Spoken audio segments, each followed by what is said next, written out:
বন্ধুরা, এখানে আছে আমাদের আইসক্রিম ট্রাক। আমাদের আইসক্রিম ট্রাকে অনেকগুলো ice cream flavours, chocolate, vanilla, mint, strawberry. আমরা একসাথে এখন একটা লম্বা আইসক্রিম বানাবো। এক, দুই,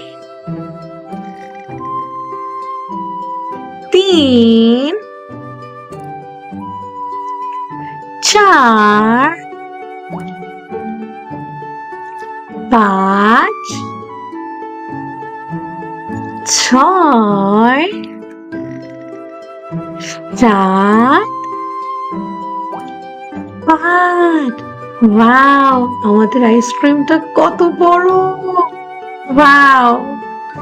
আমরা এখন আমাদের আইসক্রিমে অ্যাড করব রেড স্প্রিঙ্কলস আর অরেঞ্জ স্প্রিঙ্কলস।